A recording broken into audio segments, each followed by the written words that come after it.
Hi, my name is Britt Brandon, and I want to welcome you to the first installment of She Rises and Thrives first podcast, official episode number 1 of Walk With Me.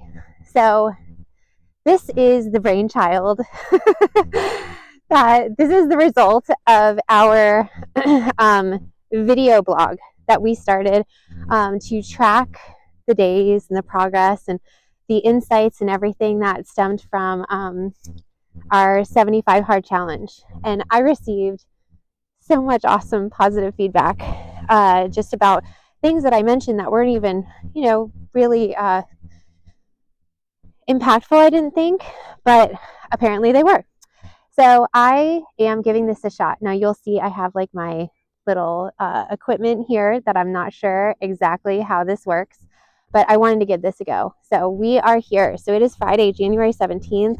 I am so excited to be doing this very first episode. So what my thoughts are 2 episodes a week, 1 to 2 episodes a week, depending upon how crazy our schedule is.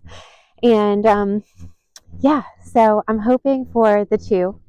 And Friday's definitely going to be 1 because my days are easier on Fridays.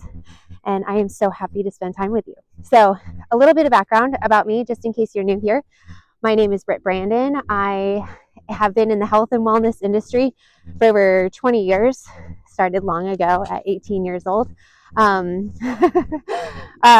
is a whole nother story for a whole nother podcast. But I love it. I love everything about being a personal trainer, fitness, nutrition specialist, everything. So I've coached over 10,000 clients worldwide, and I've published 23 health books, and I love it. I love everything that I do. So I am a 40-year-old single mom of 3 amazing kiddos, and I am loving my life in sobriety. So I got sober September 27th of 2018 and went through a ton of not awesome time and ended up using my skills as a health coach actually to completely transform my life, coupled with obviously a firm foundation in faith. So I'm actually in the process of writing a book that's going to be by the same title as my website, She Rises and Thrives. So that's in the process right now. And so anyway, we kind of have this fun thing going where we talk about, what's going on, one topic at a time in the video blog for the 75 Hard Challenge. And so for today, I wanted to start off this podcast by focusing on the topic of like doing things afraid. So one of my favorite books that I think one of the best books that I've ever read was Your Battles Belong to the Lord, and it's by Joyce Meyer. And I read it at a time that was I was like riddled with anxiety. I was in court trying to get permission to move my kids out of state, and it was really scary. And so one of the things though that I thought was so interesting about that book was it's a lot about like, you have to face your fears. Sometimes we just have to go through things. We just have to have faith, step out, and what's the worst that could happen, right? So from that though, I not only strengthened my faith because there was a lot of just like, I just have to trust and kind of move and take a step, right? But also, there were so many tidbits that I learned. Like, you want to be more afraid of staying the same than change. And sometimes that's enough of a catalyst to take some pretty crazy leaps, right? And so it's like, even though it's super scary to try something new, it's so much scarier to stay the same. And like, even though that court case at the time, I was having to face people who were saying terrible things about me. I was having to face my past that, much like, even though everybody's like, oh, well, people in recovery, everybody has a past. Yeah, but still, when you think about your past and the things that you've done that you wish you hadn't or that you're not proud of, nobody likes to have those things highlighted in court or, mentioned and discussed. So anyway, it was a really scary, hard time, and our future like kind of hung in the balance. So One of the things that was like so freeing though was like the worst that could happen is that we're doomed to stay here. And so, taking a leap of faith, taking a step forward and trying things, it's kind of like I look back now, especially being sober, things are so much clearer. But with the biggest accomplishments that I've had in life, they've all been crazy chances. They've all been like moving my kids from Florida to North Carolina. Just to add perspective here, my kids cannot even agree what's for dinner. Okay, so like if you were to ask them what everybody wants for dinner, nobody's going to agree. But I wanted to move to North Carolina and have a fresh start, and everybody was on board. Everybody. So, and even my mom was like, I want to go too. So she moved up here as well. So it was like this awesome chance that everybody took in terms of being able to be like, okay, we're going to, who knows, it could be awful, but it could also be awesome. And I will tell you, I never even imagined how happy I could be. I never imagined that the life that I have right now would even be possible. I never imagined I could love my home, that I could love my job, my everything, my daily existence. I wake up at 4:30 in the morning and start my day, and I love every minute of it until I go to sleep at night. And my kids are thriving in ways that nobody ever expected. And it's incredible beyond my imagination. But the point is, we took a crazy leap of faith, and it took like that court case that I referred to cost a ton of money. And I will tell you, it was absolutely bonkers how we stepped out and took a leap of faith. And even though it cost a ton of money, it was like every single time I got a bill for a couple $1,000s or whatever the case might be, we all of a sudden had a check come in. At the time, it was during COVID, and it was like we were getting either, I mean, it was absolutely crazy how we would have a financial need and that financial need would be met. And so whether it was, I know some people have a hard time. Like right now, I'm actually working with 2 of my kids on faith. And I never want anybody to feel like I'm imposing my beliefs on them. And so with 2 of my kids, obviously they're so awesome about being open and talking to me and answering questions. And I'm asking things without judgment, but I also want to be able to know and understand what they think about God.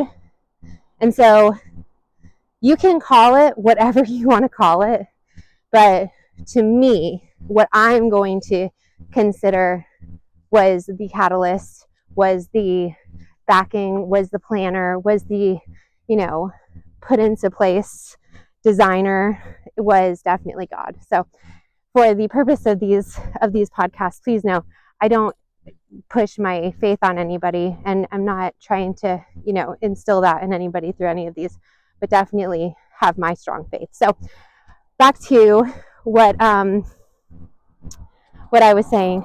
So we have had this incredible opportunity to use our leap of faith to better ourselves, and it turned out better than I ever could have imagined.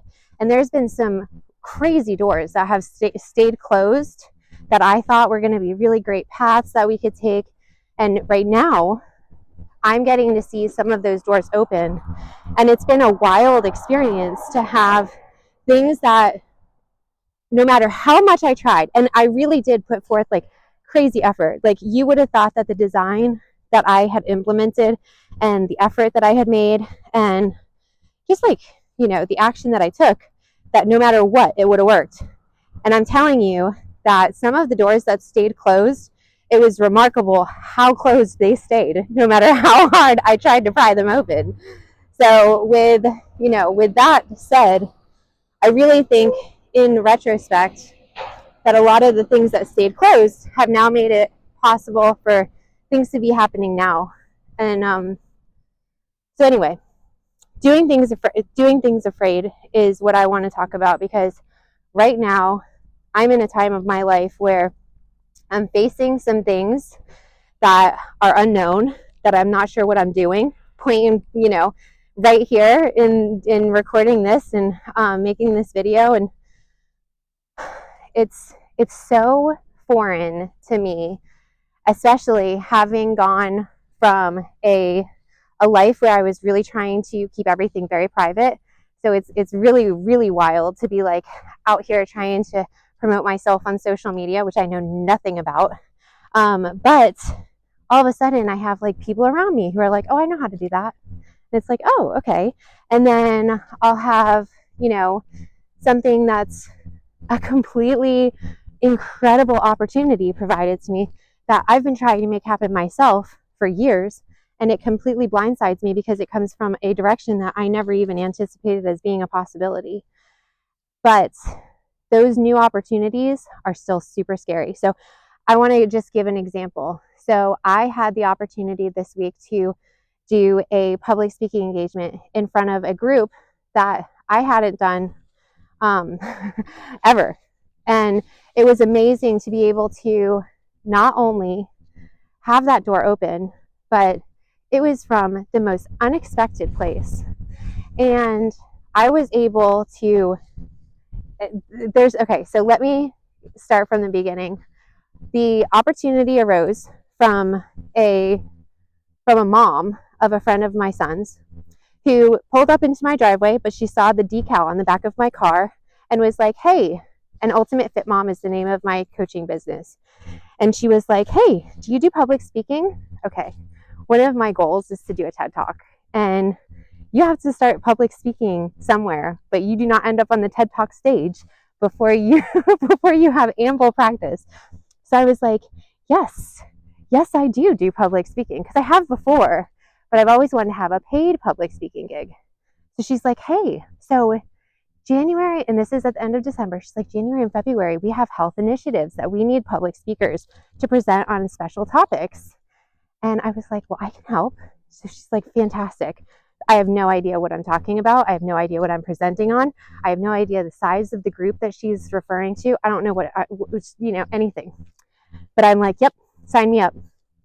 Right? So do it afraid. It was like, and I'm not even joking. It was like the words came out of my mouth before I even considered like the intense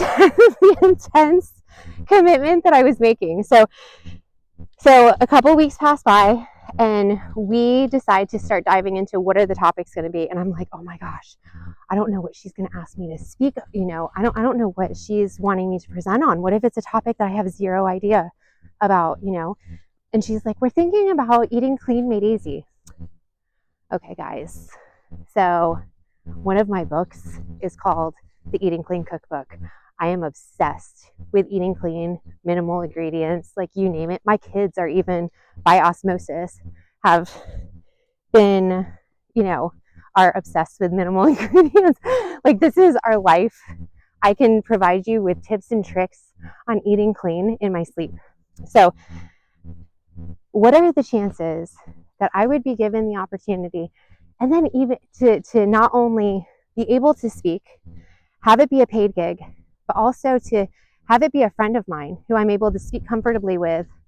Because when she asked me what I charge, I was like, I have no idea. I had to Google it. So, and then I tell her the price and she's like, she's like, okay, took it, was like, yeah, let's do it. Okay, no problem. Didn't even bat an eye. And then she's like, and so what about for travel? Because we're paying for your travel too. And it was like, So not only was I A, given this incredible opportunity, B, had my friend as the person I was coordinating things with.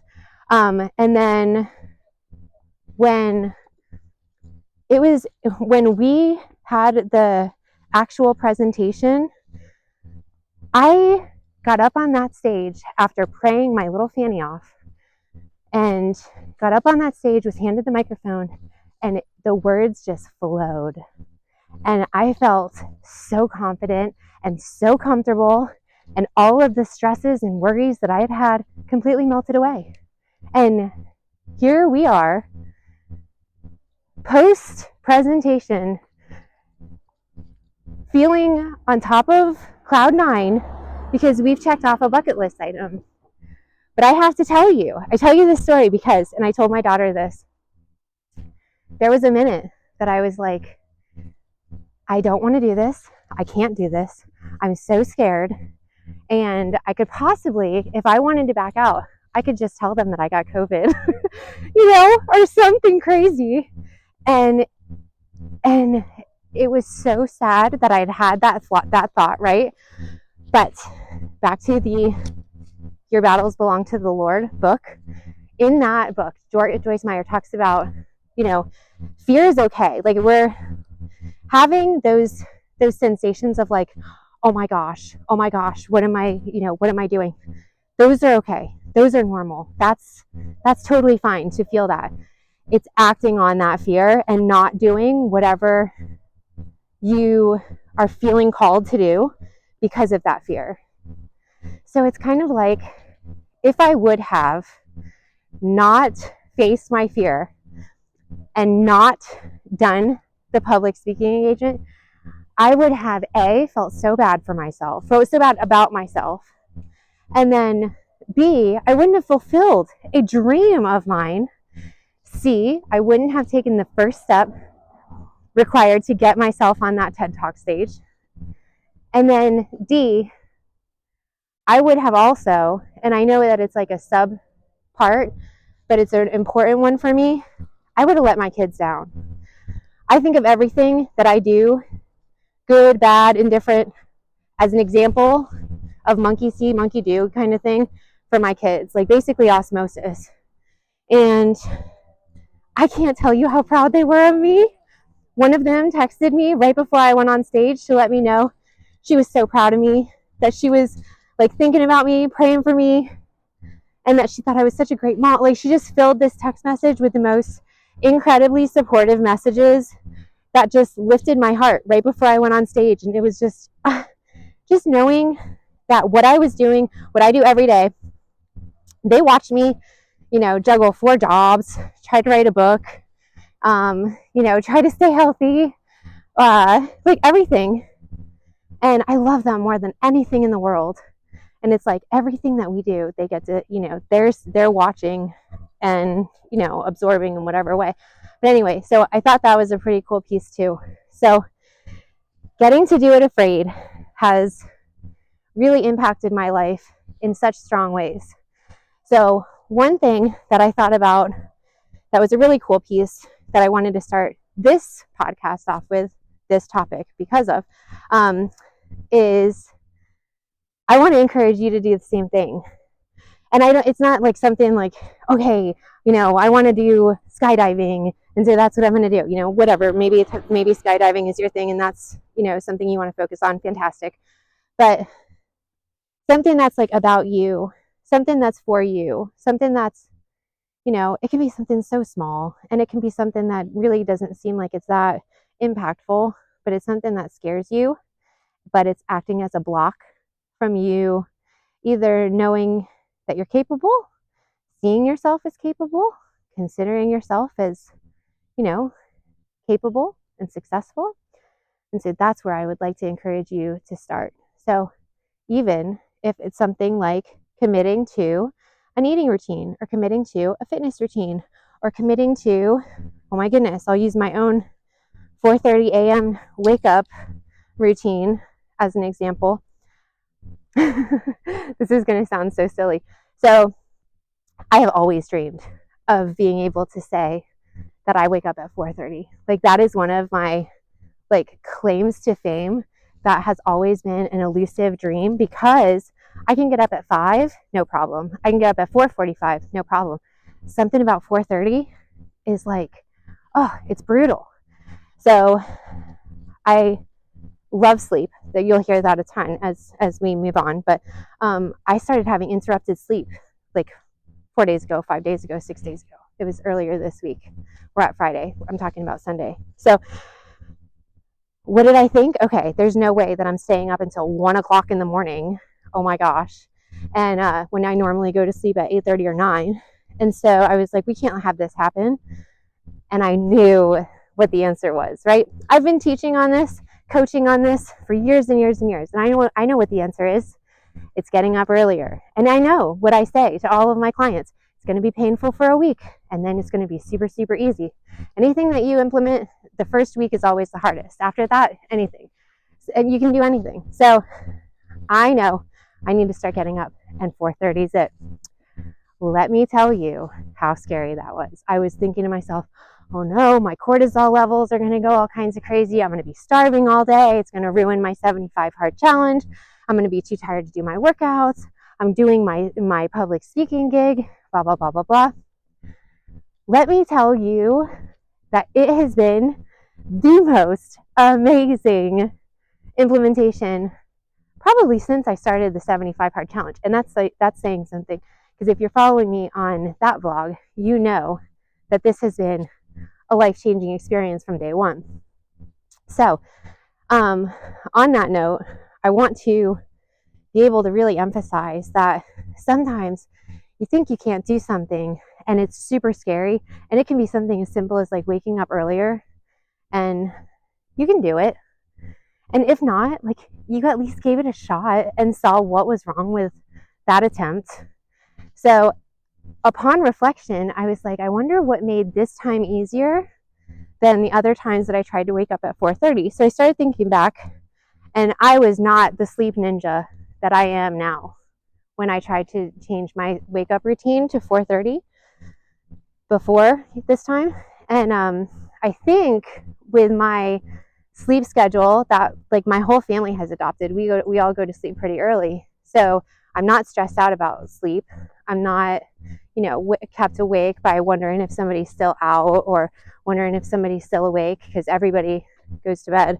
So it's like this very comfortable routine, and I love waking up. My morning routine,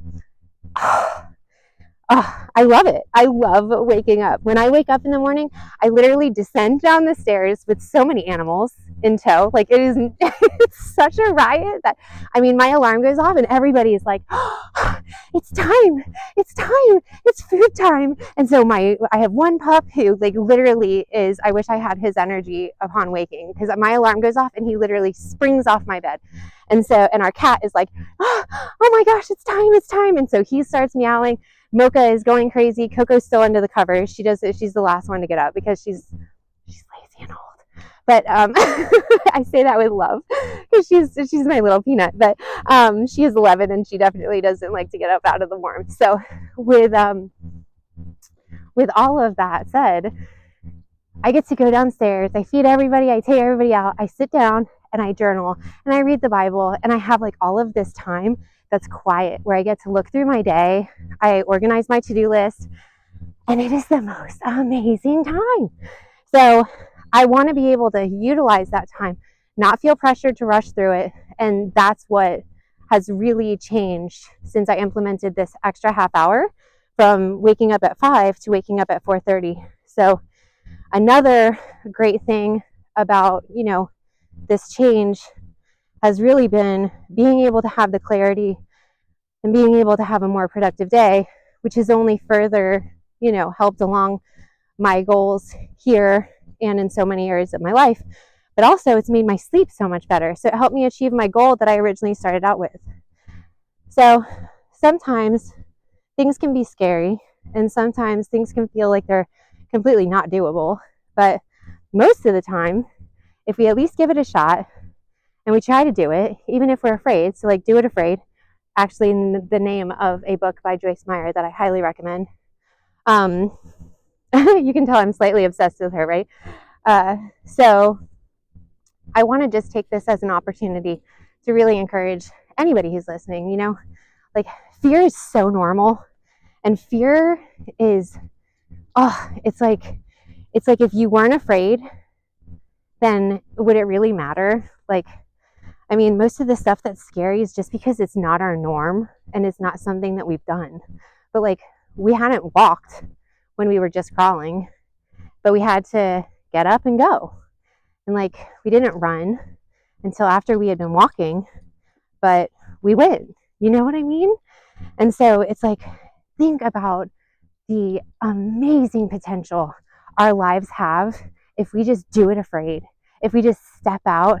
Like, there's just so many things that I think of that, Like whether it was closing a door that I was really scared to close because, you know, I think back on like my relationship with you know, with somebody in my past who was very abusive, and it was so scary to shut that door, but shutting it was like it started a whole new life that I never ever would have been able to have had I not shut that door. And like moving to North Carolina, like holy cow, so scary. Oh my gosh, it was like I could be dooming my children to like, I mean, complete disaster, you know? And then who knew that like we would be moving and they would be in like thriving situations, successful in school, straight A's, athletics, like amazing friends, like incredible social circles, like desires and dreams that are being able to be fulfilled by like camping in the mountains and hiking in the most crazy places and seeing colors during the season changes that we in Florida never even saw.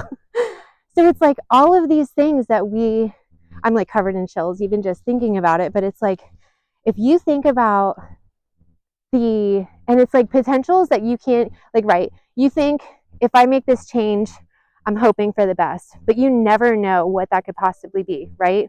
So it's kind of like you have to take that step, you have to take that chance, and sometimes obviously things are going to fall flat.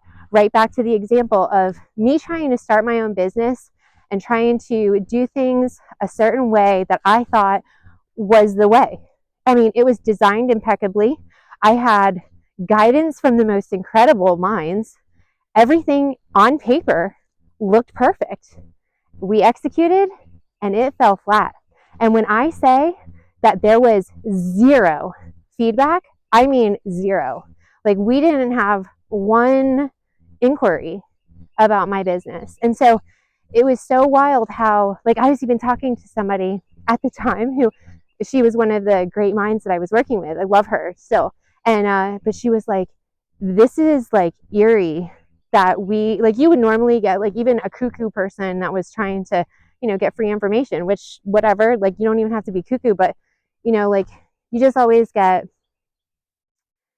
inquiries, even somebody who would be trying to like spam me and nothing, like we had nothing. And so anyway, my point is that those doors though stayed shut. And I think about the jobs that I've had since then. I think about the things that I've learned since then. I think about the experiences that I've had since then. And it's absolutely incredible how much more I can offer my clients, how much more I have grown myself, that I can speak intelligently about things that I wouldn't have even known what I was talking about then. Like it's just absolutely wild what can transpire in such a short period of time that we don't even know what's possible in our lives. So we set out, right? And we think that we're doing something that might lead to good things, and it might, but it might fall flat. But we never know until we try. And so that's the thing. So I hope this message resonates with somebody. That's my only hope. I'm not trying to make money from this. I'm not trying to become famous from this. I literally just want to be able to help you have the inspiration that I had to be able to just take that step, even though like every fiber of your being is like, please don't do it. Please don't do it. The possibilities of disaster are so real. And I can't even tell you when every step of from driving to the location to getting out of my car to taking the steps up to that stage, it was like I had to just keep telling myself, like, don't pass out and don't throw up. Like, let's just do those. Let's focus on those things for right now. And then it was just kind of, we just went. And then as soon as it was like, it's my time. Oh, I mean, I had this awesomely put together presentation, but it was my words. It was my stuff. It was stuff that I know and stuff that I'm passionate about. And I just went with it. I just put all my trust in God and was like, here we go. I'm just giving this all over to you. Like, here we go. And it was a success. So I just wanted to share that. That was my week. I thought it was a pretty cool thing. And I really just want to help you feel that same, like, if we fail, it's fine. But if we succeed, holy cow, the absolutely amazing potential that we're tapping into is just incredible. And what a cool way to grow. Like, I don't know. And I have to tell you, I've been on cloud 9 ever since, because it's like, yeah, I did that. I did that. Like, I mean, obviously to God goes the glory, and I wouldn't have been able to do it without him, but we did it. We did something that is on our bucket list. We're one step closer to that TED Talk stage. And like, we're able to know, like, yeah, we did it. So anyway, that's my day. That's our podcast, episode number 1 for Walk With Me. I want to thank you for taking the time to be with me and to listen. And please know, like, I would absolutely love to hear any comments, questions, feedback. I'm just starting at this, so any guidance or any kind of, anything would be so welcome. So I hope you enjoyed. Please tune in for next time. And if you have any topic suggestions, please share too. All right, I will talk to you soon. I hope you have an amazing day. Lots of love your way. Bye.